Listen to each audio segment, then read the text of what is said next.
Hey y'all, welcome to Musical Miles Podcast, where live music and great stories take center stage. Today's episode is brought to you by our friends at TETON Guitars. Whether you're picking tunes around a campfire or taking the stage at your favorite honky-tonk, TETON Guitars delivers rich, soulful sound built for the journey. Learn more at tetonguitars.com. Now let's dive into some music and memories. All right. Hey, music lovers, it's Byron with Musical Miles Podcast. We are in Las Vegas, Nevada at the Westgate Hotel and Casino. We're here for the National Finals Rodeo, and Mr. Kenny Feidler Yes, sir. is here with us, and we appreciate you taking time. Oh, thanks for having me. It's good to meet you. Nice We are at the Zen Lounge. Oh, yeah. And Mr. Cody Oden has been so gracious to let us come in here in the Westgate Sure. to do these interviews. And nothing goes together like rodeo and music, right? Oh, for sure. Yeah. So Kenny is an old bareback rider. Yep. Spent a few years with his hand in the rigging, Yeah. trying to make a living doing that, but decided that music was a little easier. Yeah. Never quite made a living doing it, but I sure loved it for 15 years or so. Well, like we were talking before we started the podcast, rodeo and music are an addiction there's no cure for. So I love music, and I loved rodeo. I mean, I tried to make a living as a calf roper, team roper, and I didn't really try to make a living at it, but I did try to make a living as a cutting horse trainer. So Sure.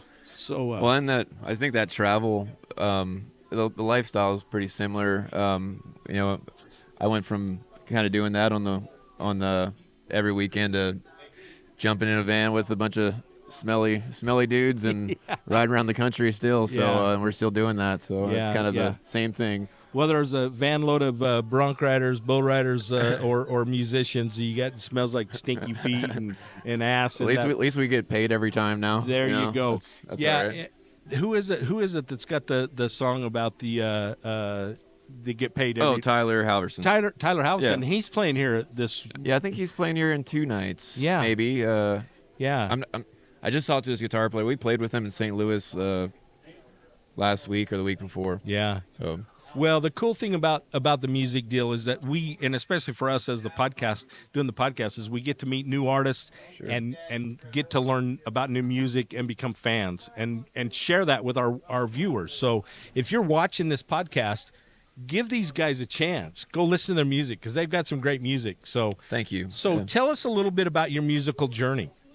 Like we talked about, I got into rodeoing when I was in high school, and from Baltimore, Maryland, from the East Coast.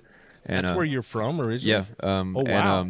And I wanted to be a cowboy, and like rodeo was A lot of romance in being a cowboy, buddy. that rodeo was kind of like that the entrance into it, and Sure. so I started riding bulls and was terrible at that, and then a friend gave me Chris Ledoux's live CD, and ever since I got that, I wanted to be a bareback rider, and There you go.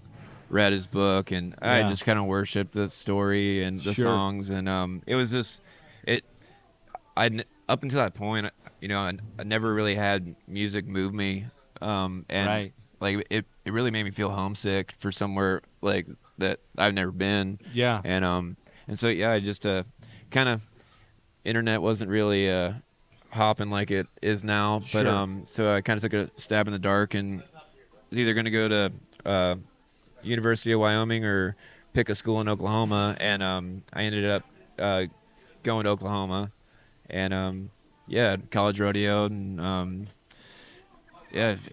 rodeo changed my life, and I kind of started writing songs just for myself. Sure. And I've said this on other podcasts and stuff, but I feel like just because I didn't grow up doing it, I appreciated it so much, and I never took the moment for granted, and Sure. so that's why is what I wrote about, and I don't really write a whole lot of rodeo songs now, just because I don't do it, and I've always tried to just write things that are real to me, Sure. and or people around me, Sure. and Well, you got to write about, I mean, and I've taken a big interest, especially lately with the podcast, is getting to know more songwriters and Sure. the process Oh, yeah. of that songwriting process, because it's such a unique, and it's very interesting to me because it's very different for everybody, right? You have some that it's very personal. Sure. They only talk and write about their own lives. Right. It's not something that they're really good about sharing until they put it into words in the music. Right. And then, but there are others that are very comfortable with co-writing in that process. Sure. What's your process like? I don't. I'm not. When it comes to lyrics, for the most part, I'm not always. I haven't really done a whole lot of like co-writing things. But like musically, so Casey Sheldon is our lead guitar player, and Okay. Casey was just in here with us Right. out of Idaho. Right. And Casey's a songwriter, great songwriter in his own right, and I lean on him really hard for the musical side of things now. And even if I have like the bare bones of a song, Sure. and I think I need to work a little more frequently at writing than I do. Sure. I have kids, and Yeah. we You have a life. we tour every week. We don't stay out, but we travel a good chunk. How about how many shows do you do a year? It varies, I'm sure. But I've been meaning to count and just to see, but I know we do about 60,000 miles a year. yeah. So whether that all pans out to the number of shows, Sure. but the goal as you do this longer is play a little less shows, make them count, ones that are either meaningful or pay the bills and take care Yeah. of the band, and Sure. do a little less. We might travel just bigger distances or whatever, but Right, but maybe the not quality, stay out. not so much the quantity, but the quality of the Sure. of the shows. And as you get that experience, I'm sure you get the better shows and the better gigs and the better paying gigs. Oh yeah, and I've always, no matter where it was, I've always felt like whether it's a little bar or anywhere, it's always important because, especially for we haven't done this for super long.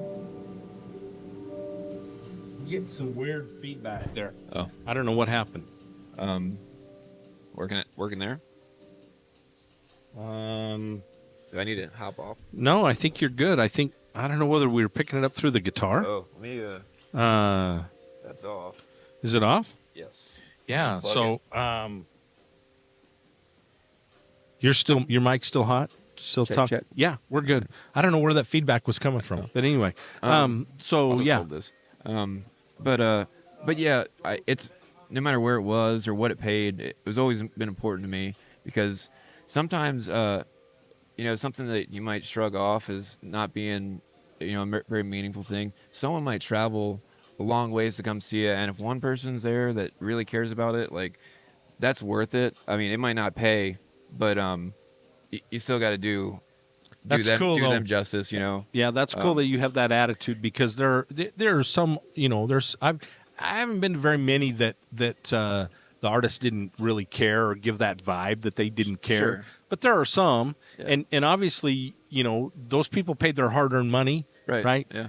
And I appreciate that you take that into consideration as the artist. And I sympathize with the other side of it where, sometimes the money doesn't always, Oh, right. it doesn't shake out. And, you travel a long ways to not make enough and try to split it between, 6 people and Right, booking right. and stuff.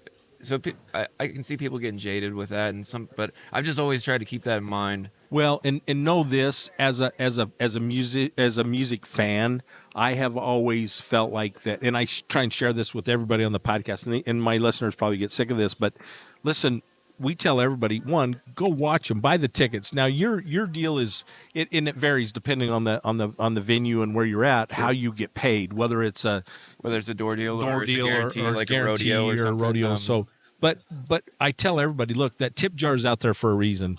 Throw 20 in the tip jar. That helps. We don't do the tip jar, but we sure you sell don't. a ton of merch. Yeah, and that's very the next important thing. to us. The merch deal is big because that's what puts gas in the van. And do that for any artist that you can, that any artist that you appreciate, whether you buy it online or Right. in person. That there's times where we make more at the merch table than we do at the door. Ned Ledoux told me that very same thing. He Yep. said, "Look, when he was first getting going after his dad passed, and he was doing his own deal, he said there was times he made more on the merch than he did playing the gig." And we try to always be very aware with merch that it's not always even the short term gain there, because it's also advertising for your band. Oh, without a doubt. I mean, I'm wearing a Willie's T-shirt today. yeah. Willie's Distillery out of Ennis, Montana, has been really good to us, and so we try and promote their brand, as well as TETON Guitars. I mean, you're holding a guitar in your lap that those guys have been extremely good to us, and so we really try and promote their product, and I think they make a great product. Sure. So, Yeah. but that merch is important. Yeah. So we've always treated it like a business, but always treated the listeners like friends and family. Sure. So it's you find a happy medium there where you're doing right by yourself and by the people that listen to you. Well, and what we're trying to do is to help you get new followers as well, right? So we want people to become Kenny Feidler and the Killer Cowboys.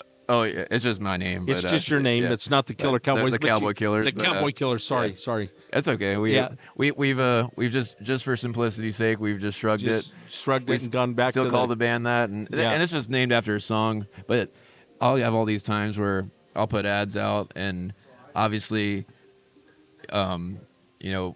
we are more of a rock and roll band, but I do have some like rodeo songs, and it's a big part of my life. But people, Cowboy Killers, what does that mean? What's that implying? So I have a song called Cowboy Killers, right? And the summary of the song is, no matter all these things that those guys, either I kind of got inspired off my wife's family in the past and homesteading and stuff. But all these things that could kill a guy off. Sure.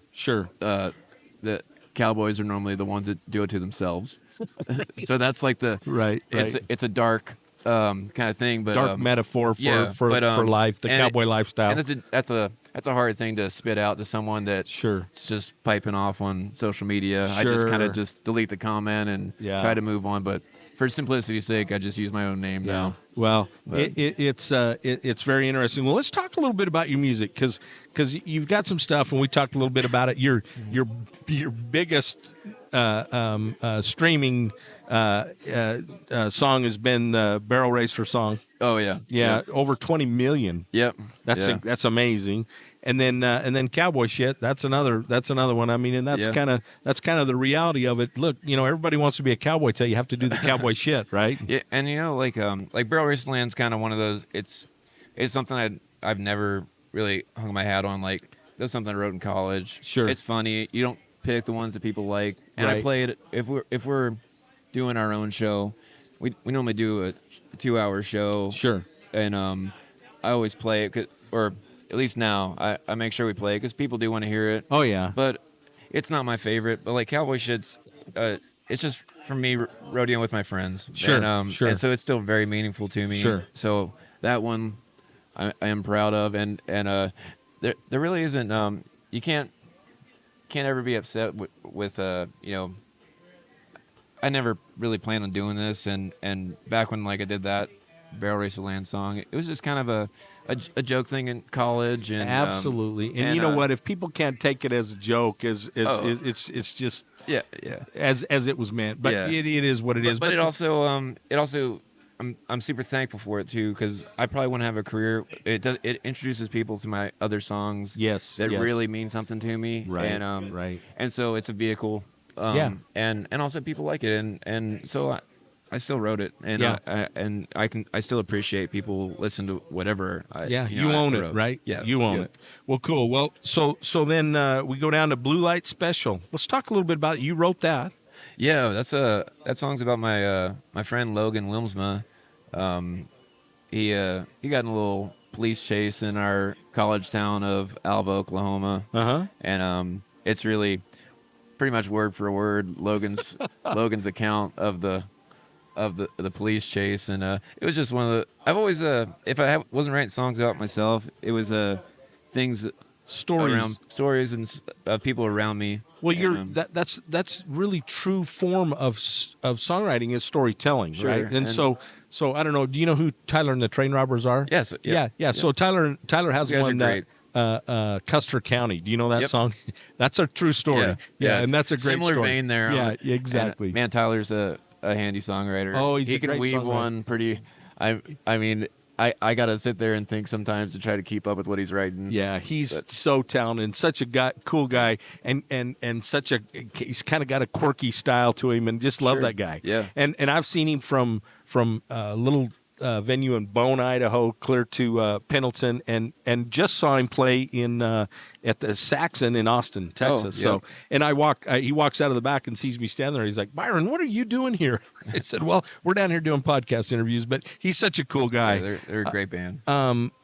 So then the song Cowboy Killer. So I went in chronicle order, actually in order of the top played on your yeah. Spotify. No, that's fine. Yeah. So Cowboy Killers, and that's actually on your Cowboy Killer album, right? Yeah, that was our first try at doing something in a studio. Okay, and everything that up was till that point was very homemade and done very poorly production wise. In the kitchen or bedroom or wherever. Learning how to play guitar, and Yeah. and so the bones of the lyrics are there, but man, I'm still not a good guitar player, but it was it pains me to listen to some of those old ones because I was just stumbling through it and just kind of spitting out whatever. Yeah. There was no plan, and Yeah. and then the Cowboy Killers album, that was our first studio. 2019, right? Yeah. First time doing something in a studio, so we did the whole thing live.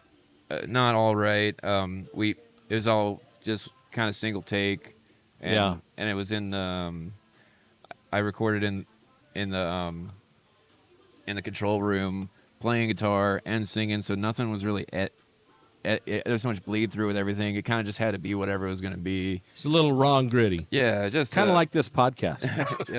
yeah, it's just man. There's things that now it takes me a lot longer to put something together, but Sure. I really we really work hard to try to put something out that we think is good, and and like I lean on Casey, and we record now with our drummer Tom, who's also a killer guitar player. Tom has a studio called Cottonwood Studios in Rapid. Okay. And so Well, we that's recorded nice Tom. because it's close. Yeah, and everything's it's all us. Yeah.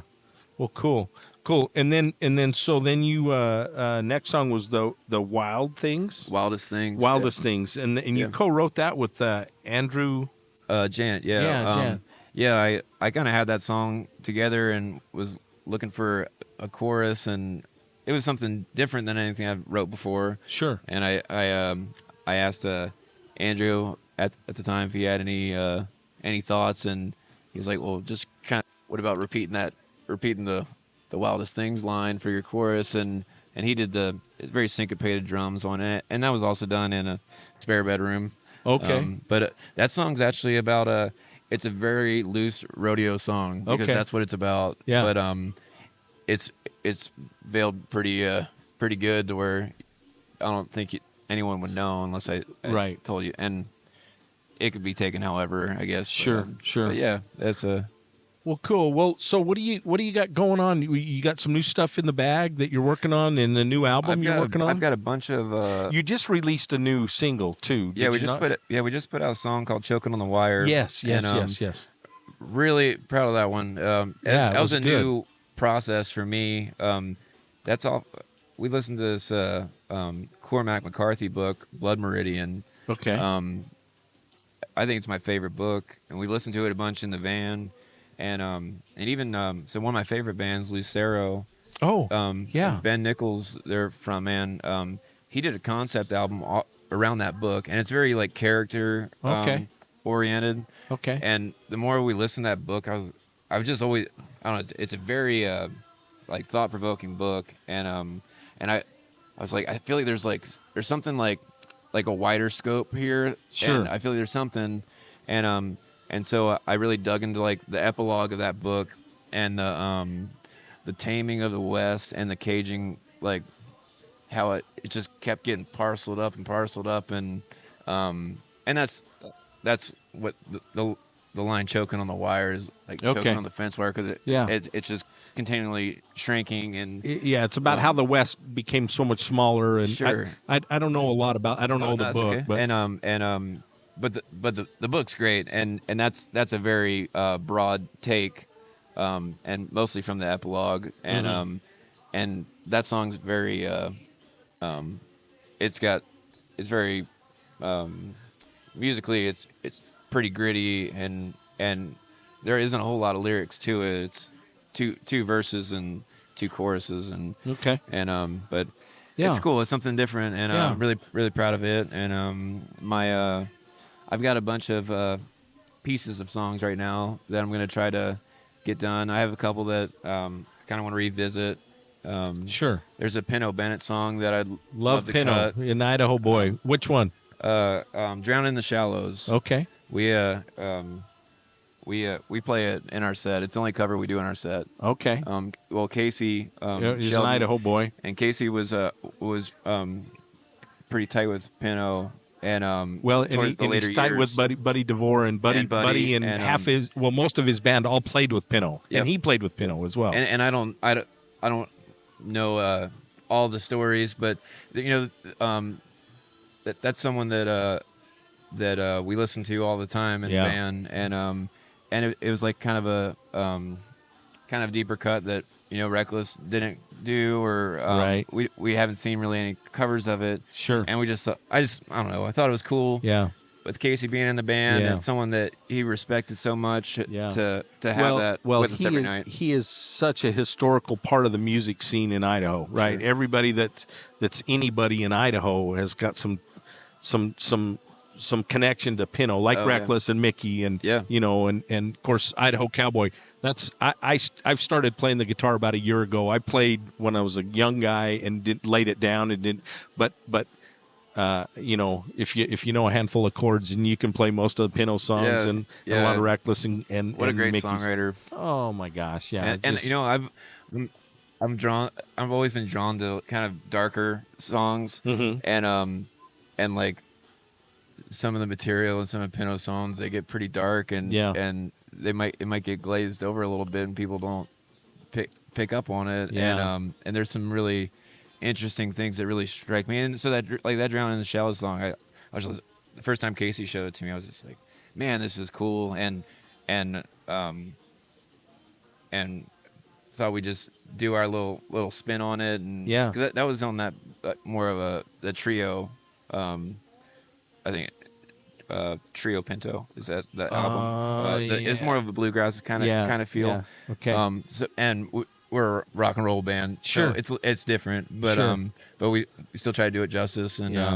and it's just neat to do that. I think it's cool that you can take that cowboy music and kind of put a rock and roll spin on it. Sure. Just like we talked about Buddy DeVore, and he does a version of Purple Rain that is just Oh, yeah. killer. I don't know if you've heard that, but he Yeah, I watched the videos, but Yeah, Buddy's they're- great. And like genre wise, it's one of those things, like there's traditional cowboy singers and songwriters, and I am definitely not one of those. Like I very influenced, and I feel very strongly about that. Well, who did influence your music? I mean, you're more of a rock guy, so Yeah. what really influenced your music? I think early on, when I was before I really got into it, like the Chris Ledoux thing, and Sure. and I was just scraping to find any pieces of cowboy culture when I was in high school. Sure. So I would go to the public library and find like Ian Tyson Oh, yeah. CDs and Tom Russell CDs. Okay. And take them home and burn That's them. cowboy shit right there. And so like I love Tom Russell's songwriting, and so I feel like I've took I can't say that it's a good reflection, but like I've always respected and appreciated that. And then I got into Lucero, and before that, I guess I was going to school in Oklahoma from 2006 to 2010, and that was like heyday of the red dirt scene. So it was like cross Canadian rag. We Right. played at my college, and Right. I didn't even know who they were at the time. Right. And I didn't even go. Right. But became aware of that, and like Jason Bolin and Reckless Kelly and Mike McClure, and got into that stuff.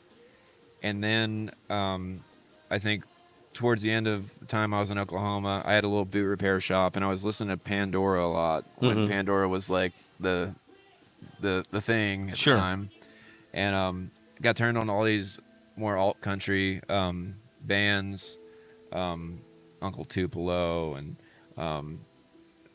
Drive By Truckers, and found Lucero, who's probably my favorite band, and it was the first band that, because I used to sing very I never really wailed on it at all, when I first started doing this, and I watched Ben Nichols sing, and he's got a really rough voice, but it's very gravelly, and that's kind of what my voice is when it's loud. Yeah. But I also I appreciated like the emotion behind those songs. Yeah. And I just like the blend of that's why I started playing electric guitar, not very well, but started playing electric guitar and kind of finding my voice. Yeah. And I feel like I still kind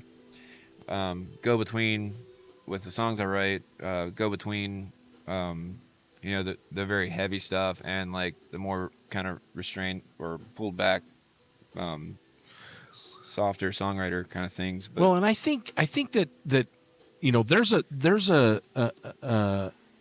a little bit for everybody, right? I mean, I love all types of music. Sure. I mean, I don't paint myself into it. I lean more towards the Texas country, red dirt stuff, right? Yeah. I like that edgier stuff. Do you know who Tim Montana is? I know of him. I don't. Man, he's got a great new album out called Savage. Check that out. Okay. And he lives he's just south of Butte and he's actually partners with Billy Gibbons from ZZ Top. Oh. They're partners in the Wise River Club in Wise River, Montana. But anyway, extremely talented, and he is really a little more edgy.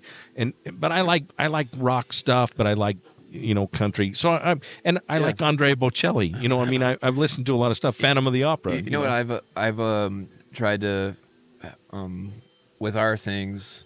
I've always like the live show. It definitely is pretty heavy and pretty rock and roll, but lyrically, like we do our best to never slouch lyrically on the song. So like the songs first, sure, and then musically, like the longer we do this, the more dynamic we want it to be, sure, and we lean into the heavier things, and that's why I like to. I enjoy doing that on stage because I feel like people, you can feel that it's about everything you got, right? Right. And so I do try to find that, or I feel like we kind of have a little bit of a balance there between it. There's rock and roll, but it's not just senseless. Sure. Like it's very the lyrics are very important. Sure. Sure. And we try cool. to do that. Well, listen, you have been more than gracious with your time. I got another interview coming up. So if you would play us a song on that TETON guitar once again. Now you've lost your pick. Yeah. I got one here in my pocket. I actually got one. You here. find one right there? Okay, so it's I don't know. Let me turn that back on. Make sure we got some sound on that. Something different that I kind of set it up. Or did you turn it on? You got to turn it back on. Make sure we got some good. This is a new experience for us on the plugging in the guitar. Are we on?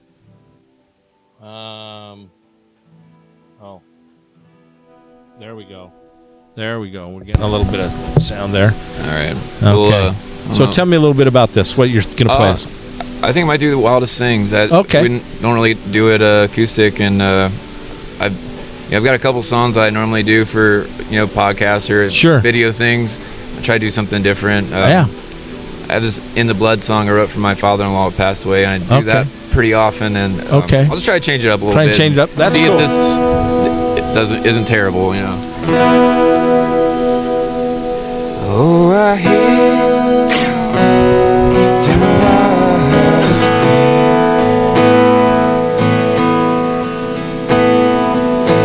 dancing on there, the wind just sings. Maybe these waves will bury me. Oh, I hitch my wagon to watch things. Sail the sea on gravel and tar. Living by the light of a wandering star. Find a way to get wherever you are. Sail the sea of gravel and tar.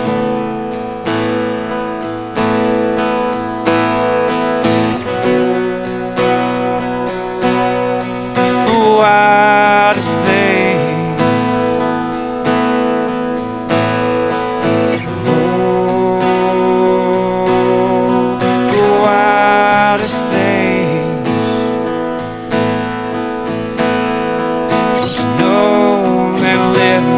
Got down in my veins. Knew how to quit it and just walk away. Used to be everything, and now it's a phase.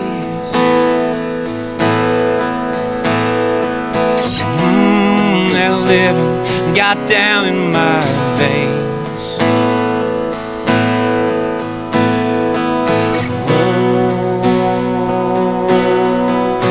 Wildest things. Oh,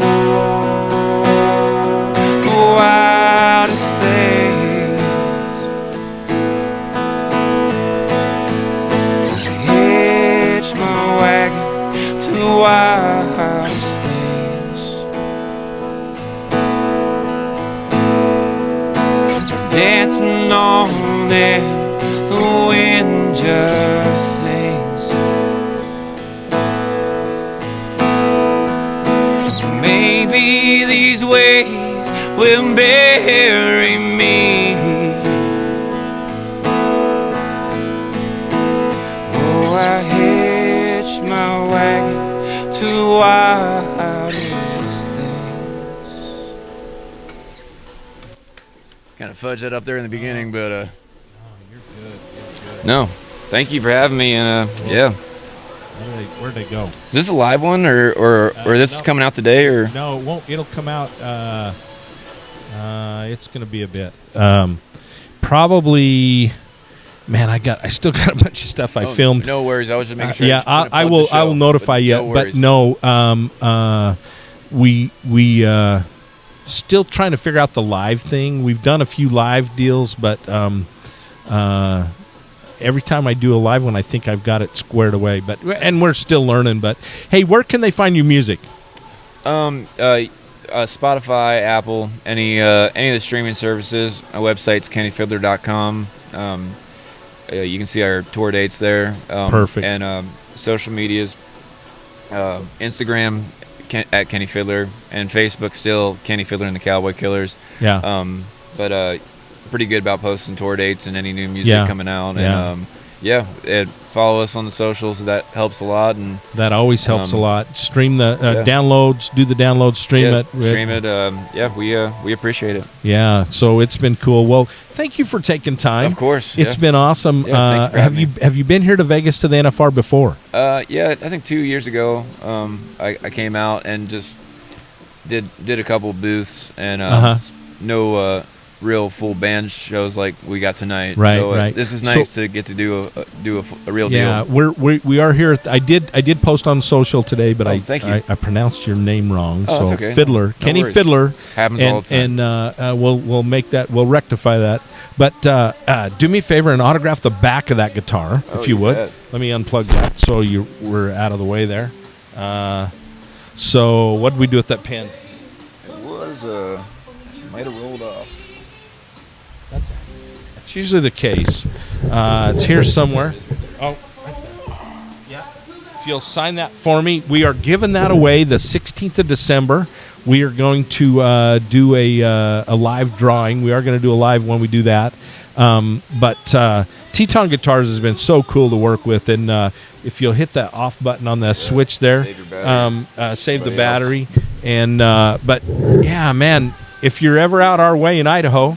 Oh yeah, we'll be back. We hit Idaho a couple times a year. Yeah, so, come see us. We're just south Idaho Falls, and if you need any help booking any stuff out that way, let me know, because we're starting to get some traction with some of those appreciate it. venues and stuff. So Thank you. But anyway, thanks again. Yeah, thanks for having me. Hey, for Musical Miles Podcast, I'm your host, Byron Duffin. We are here at the Westgate in the Zen Lounge at the National Finals Rodeo in Las Vegas, Nevada. We'll see you somewhere down the road. Adios for now.